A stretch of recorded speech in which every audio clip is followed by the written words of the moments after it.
सोचो कभी ऐसा हो तो क्या हो, हम तुम एक कमरे में बंद हो।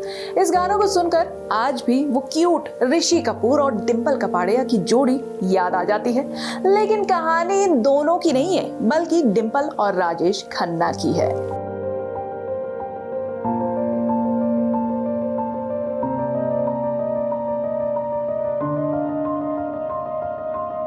क्या आपको पता है, डिंपल असल जिंदगी में भी काफी फिल्मी थी और उन्होंने फिल्मी दुनिया को ही सच समझ लिया था।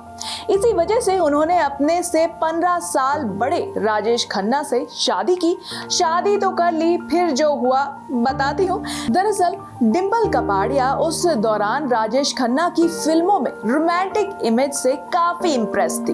उन्हें रियल लाइफ में शादी के बाद लगा था कि काका उनके लिए रोमांटिक गाने गाएंगे, पेड़ों के आसपास नाचेंगे, अनोखे अंदाज में कुछ शेरो शायरी करेंगे, पर ऐसा कुछ भी नहीं हुआ। इस बात का खुलासा डिंपल ने कुछ साल पहले एक इंटरव्यू के दौरान किया था। डिंपल ने कहा था कि उन्हें शादी के बाद लगा था कि राजेश खन्ना उन्हें पहाड़ों पर लेकर जाएंगे और उनके लिए मेरी सपनों की रानी कब आएगी तो गाना गाएंगे, लेकिन ऐसा कुछ नहीं हुआ और इसीलिए वो मायूस हो गई।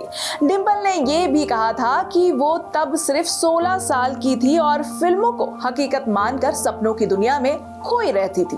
उम्र छोटी थी तो ज्यादा गहराई से उन्होंने कुछ ज्यादा समझा नहीं, सोचा नहीं। डिंपल ने आगे कहा था, मैं तब बहुत फिल्मी थी, मुझे लगा था कि राजेश जी पहाड़ों में लेकर जाएंगे और मेरे लिए मेरे सपनों की रानी कब आएगी तो गाना गाएंगे।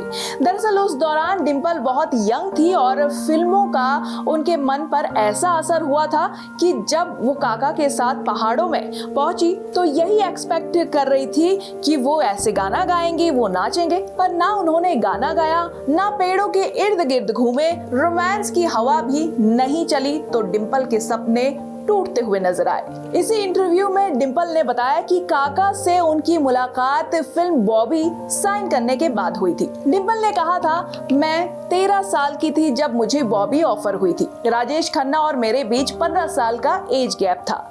जब मैंने बॉबी साइन की तो कुछ दूसरे सेलेब्स के साथ मैं और काका एक इवेंट में अहमदाबाद गए। राजेश खन्ना फ्लाइट में मेरे बगल में बैठे थे और मैं उन्हें देखती रही। मैंने उनसे कहा, यहाँ तो बहुत क्राउड होगा, भीड़ होगी, आप मेरा हाथ पकड़ोगे ना? तो उन्होंने कहा, हाँ बिल्कुल। तब डिंपल ने झट से कहा, हमेशा के लिए? बस यही वो पल था जिसके बाद इन दोनों ने शादी कर ली। आपको बता दें, राजेश और डिंपल की शादी 1973 में हुई।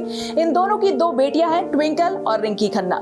शादी के 1.5 साल बाद डिंपल ने बेटी ट्विंकल को दिसंबर 1974 में जन्म दिया। राजेश डिंपल ने कुछ समय तो अच्छा गुजारा, लेकिन धीरे धीरे दोनों में तकरार शुरू हो गई। तकरार इतनी बढ़ गई कि शादी के 11 साल बाद डिंपल ने काका का घर छोड़ दिया। घर भले ही छोड़ा, लेकिन दोनों ने कभी तलाक नहीं लिया। काका से वो 27 साल तक अलग रही, लेकिन ऑफिशियली कभी उन्होंने तलाक नहीं लिया। बाद में राजेश खन्ना को जब लंग कैंसर हुआ तो डिंपल उनकी देखभाल करने के लिए उनके पास वापस लौट आई और 2012 में जब काका का निधन हुआ तो भी डिंपल उनके साथ ही थी। छोटी सी उम्र में ही डिंपल ने शादी की और छोटी उम्र में ही उन्होंने ट्विंकल को जन्म दिया। प्यार के लिए उन्होंने शादी की, प्यार बरकरार रहे, इसलिए तकरार के दौरान अलग हुए, लेकिन कभी तलाक नहीं लिया। अंत समय तक वो राजेश खन्ना की पत्नी ही कहलाई। कैसी लगी आपको ये खबर? हमें कमेंट सेक्शन में जरूर बताइए। यूपी की हर खबर देखने और उनसे अपडेट रहने के लिए हमारे चैनल श्रेष्ठ यूपी को सब्सक्राइब और लाइक करें। साथ ही बेल आइकन को दबाना ना भूलें, जिससे हमारे हर वीडियो की जानकारी आप तक पहुंचती रहे।